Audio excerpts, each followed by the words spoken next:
Ульяновского государственного педагогического университета имени Ульянова.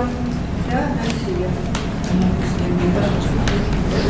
Тема моего доклада «Специфика авторской жанровой дефиниции фантазии в повести Тургенева «Призраки» в контексте европейской романтической традиции». Существует давняя и прочная традиция рассматривать таинственные повести, прежде всего повесть «Призраки» в контексте романтической традиции западной Европы. Хотя многие аспекты этой темы уже получили освещение в отечественном литературе, нельзя сказать, что она изучена полностью. В частности, не рассматривался вопрос о связи заголовка повести фантазии Тургенева с традицией авторских жанровых наименований немецких и французских писателей-романтиков, а именно Валькенрода, Бертрана и Гофмана. Заглавие и подзаголовок являются важнейшими компонентами рамочной структуры произведения. Они несут в себе сведения о разнообразных особенностях основного текста. Заглавие, как первый знак текста, дает читателю целый комплекс представления о книге, а подзаголовок выполняет функцию носителя, уточняющей информации о художественном произведении, о его жанровых, тематических, стилистических и других особенностях. Жанр указывается в подзаголовках прежде всего тогда, когда заглавие кажется автору не самодостаточным для выражения жанровой структуры произведения, указание на которое для него принципиально. Заголовок «Фантазии» призраков Тургенева был результатом длительных и серьезных поисков жанрового определения, что указывает на значимость этой жанровой характеристики для писателя. Как пишет Новикова, точно найденное обозначение жанра должно было нести общую концепцию произведения и тем самым способствовать наиболее верному его восприятию. О настойчивом стремлении подобрать наиболее адекватную жанровую дефиницию призраков свидетельствует переписка писателя. В письме, например, в письме Альникову в 1862 году Тургенев писал: «Чувствую, что теперь могу писать только сказки. Сказками я называю личные, как бы лирические штуки, вроде первой любви». В этом высказывании содержится указание на то, что в призраках для него важны лирическое и личное начало. В письме к Щербанину говорится,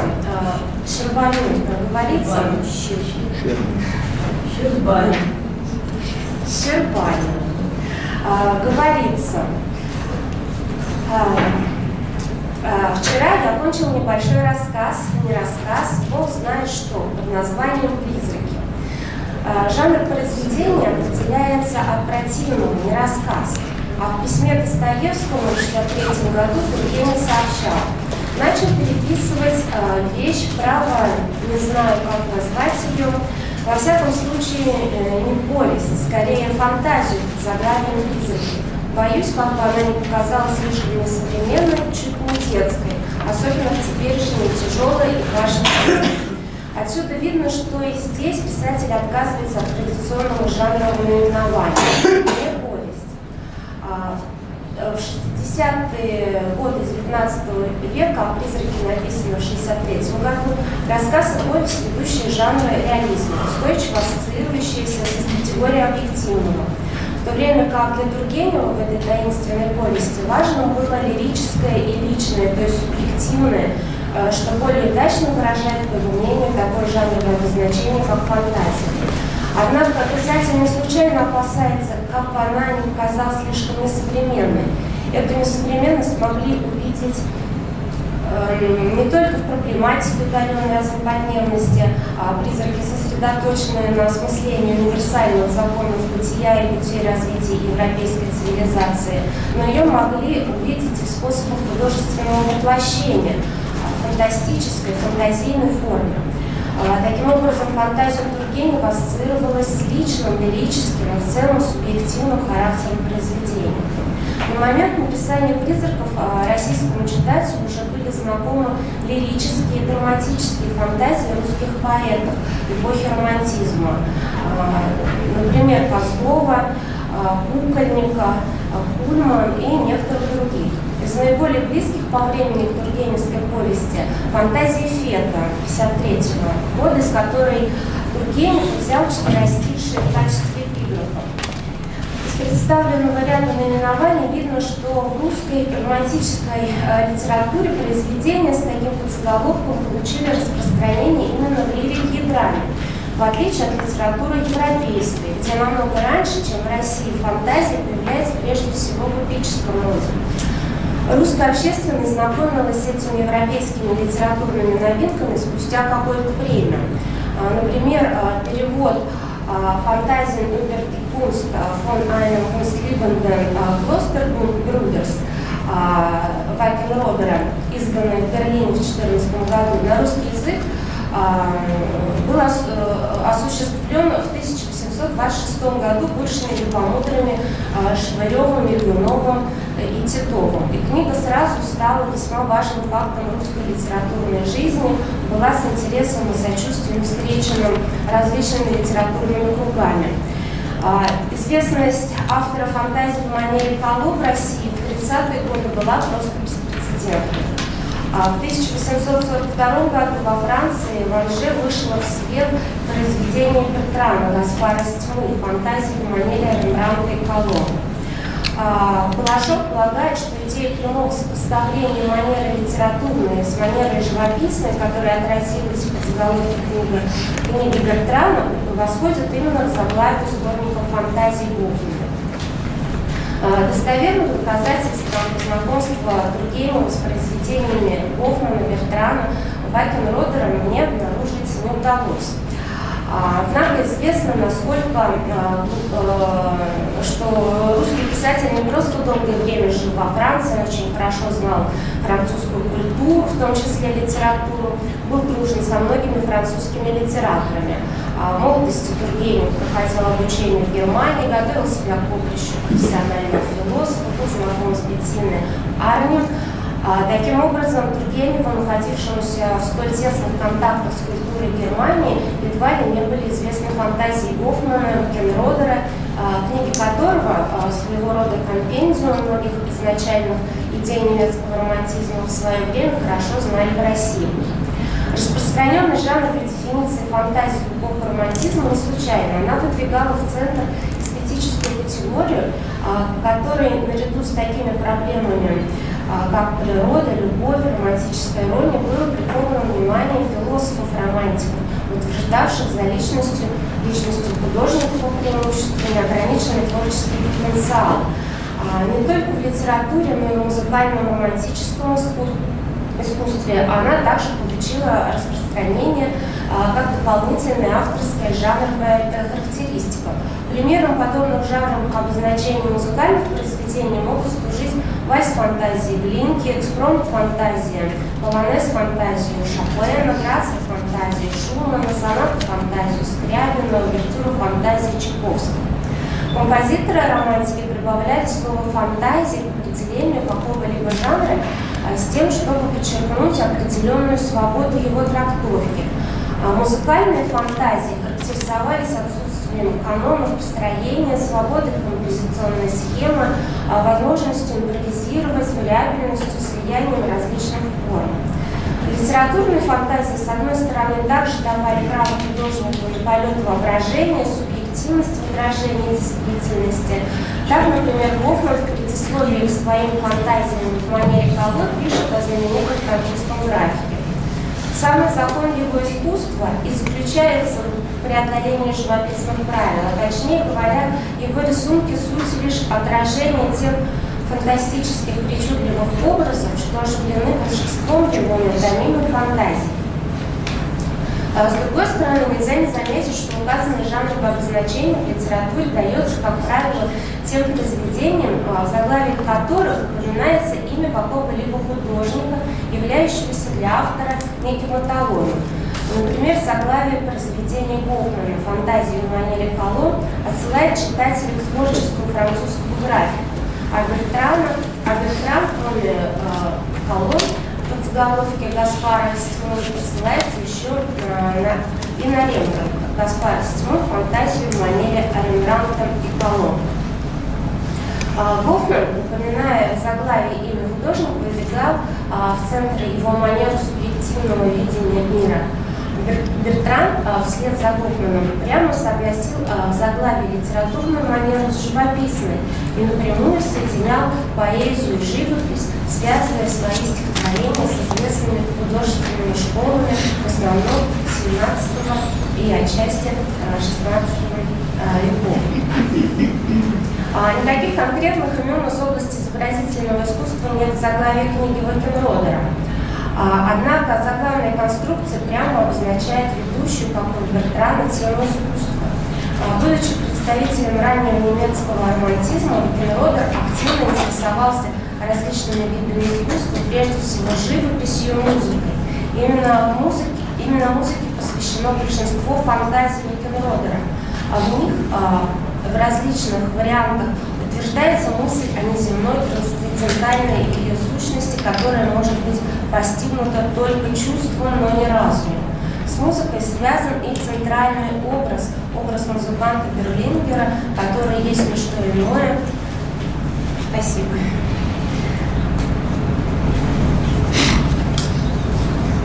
Не что иное, как попытка романтиков совместить совместимые сферу идеального искусства и конкретно историческую действительность.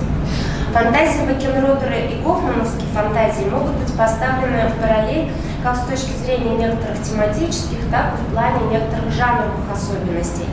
Исследователи пишут, что универсализм, широта интересов венских романтиков достаточно ясно сказались в жанровом своеобразии и в содержании книги Вакенродера, который создал причудливое многоплановое произведение, включающее в себя и художественный рассказ о Берлингере, и этюды о художниках-живописцев, и фантазии на музыкальные темы.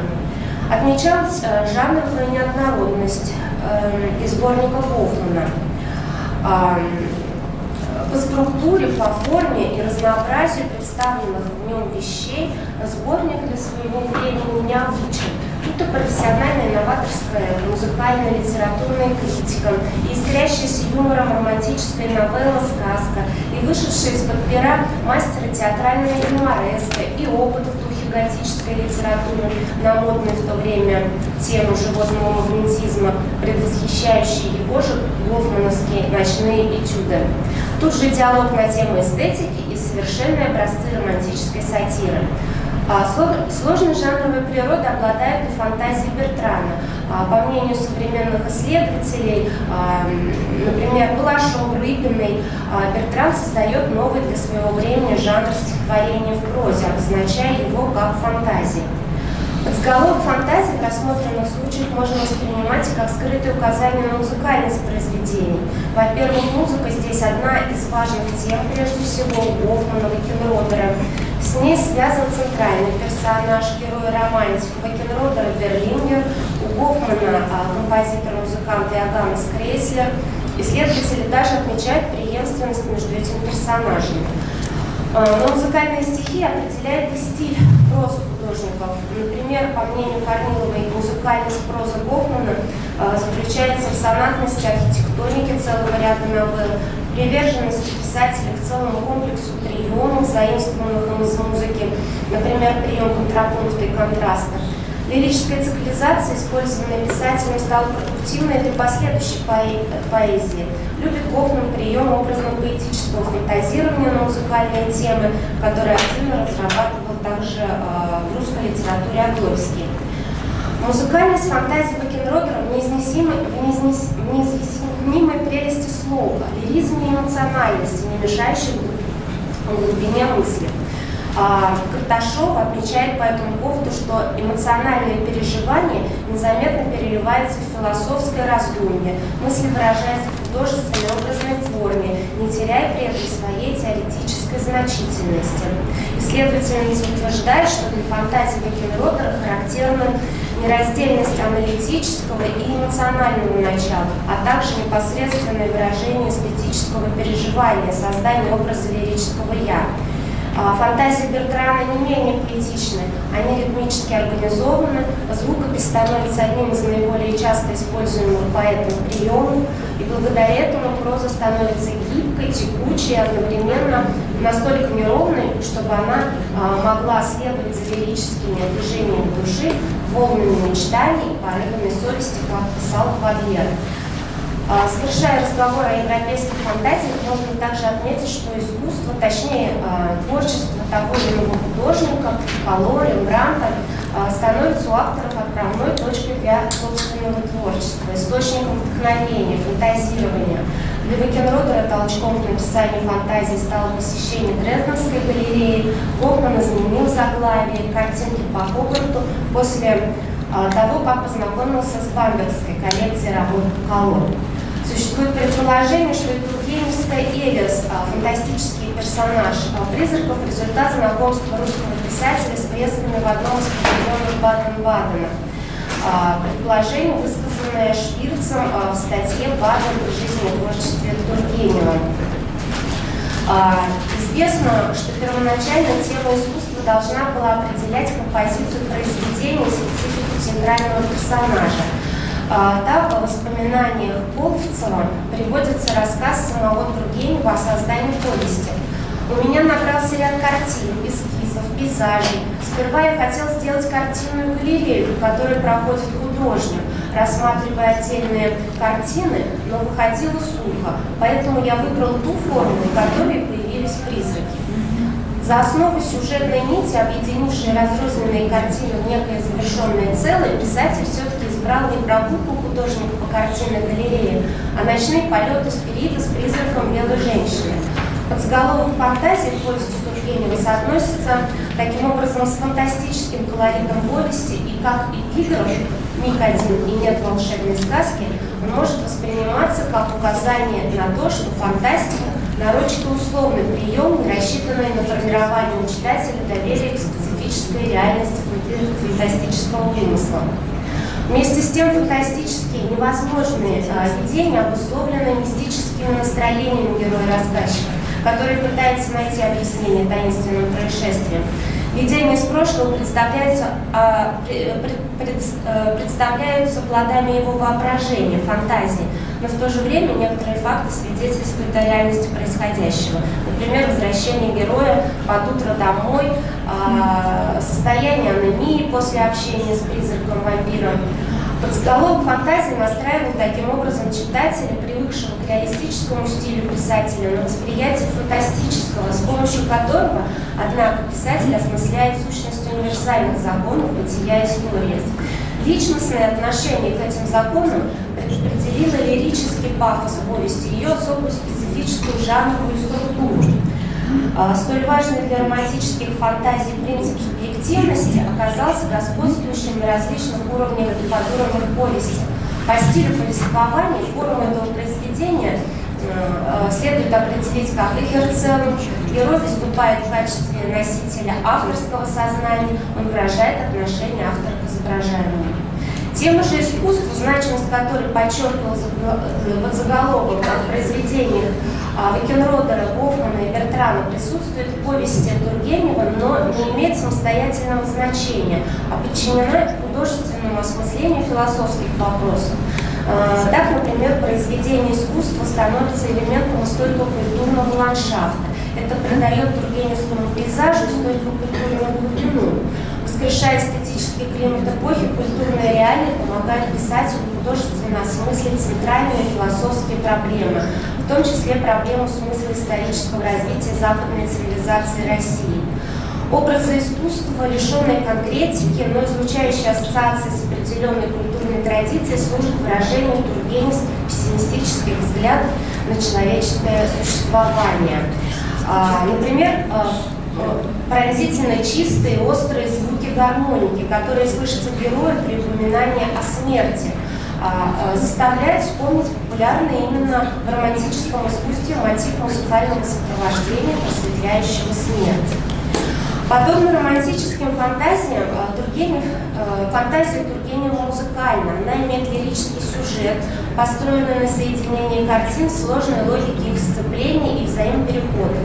И характеризуется ритмом, который задается чередованием контрастных друг другу фрагментов.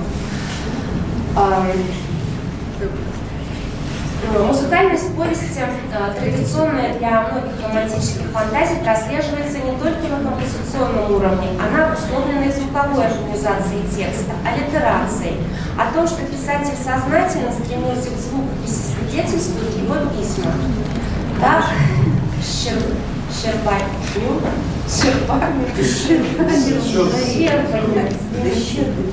Тургенев писал 24 ноября 1963 года. «Приношу искреннее спасибо за ваши замечания на мои критики. За исключением 2-3 я согласен со всеми. Но, например, широкий шорох мне именно нужен как звукоподражательность. Обуславливая характер визуальных картин, звуки образуют эмоционально-экспрессивный фон. Характеризуя безысходно трагический колорит повести, Ильин писал, что музыкальным аналогом этому литературному шедевру могли бы стать гармонии Скрябина, Равеля, Стравинского. Но, пожалуй, одним из самых ярких проявлений музыкальности тургеневской повести являются звуковые образы, в структуру которых входит как пластическое видимое, так и звучащее, слышимое начало. Итак, жанровое определение, да, но нередко, я решила отмечу, что нередко весь образ строится только на основе звука. И так возникают в повести собственно звуковые образы. Ну, например, образ Разинской больницы и образ, возвещающий смерть музыки в финале повести. Подводя итоги, следует отметить следующее. Авторское жанровое определение тургеневской повести восходит к европейской романтической традиции, воспринятой и освоенной русской литературой первой трети XIX века. В соответствии с этой традицией жанровый подзаголовок фантазии дается произведению, стилевые особенности которого не вполне типичны для ведущих жанров эпохи, в данном случае реалистической повести 60-х годов XIX века и творчества Тургенева в целом.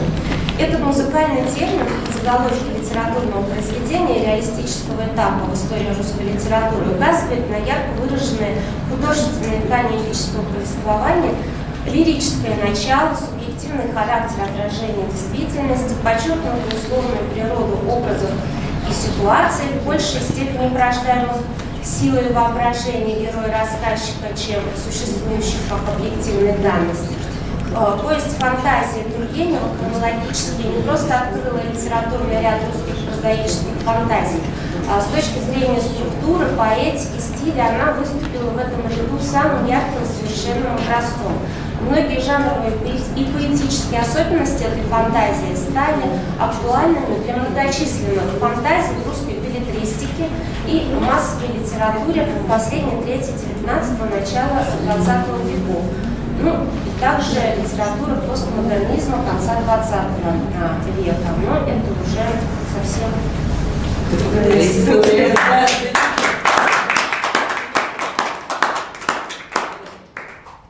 Спасибо большое, коллеги. Я уверена, что вопросов много. Вот я вижу даже у Вячеслава Михайловича вопросы.